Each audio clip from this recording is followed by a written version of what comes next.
कावळ्याचं घर मेणाचं आणि चिमणीचं घर असतं मेणाचं. एक दिवस लय मोठा पाऊस येतो, लय मोठा पाऊस येतो. आणि पाऊस येतो तर कावळ्याचं घर शेत असल्यामुळं ते वाहून जातं. खरी गोष्ट आहे. मग कावळ्याचं घर शेणाचं असल्यामुळं ते वाहून जातं. तर त्यावेळेस कावळा करतो, चिमणीच्या घरी जातो. चिमणीच्या घरी जातो, चिमणीला बोलतो, चिवताय चिवताय, काय म्हणतो, दार होता. तर चिमणी काय बोलते, थांब माझ्या बाळाला आंघोळ घालते मग दरवाजा उघडते. मग एक दिवस असंच होतं, तीच गोष्ट.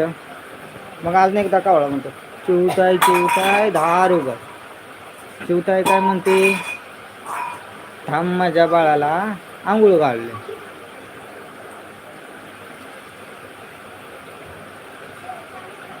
कोण आहे?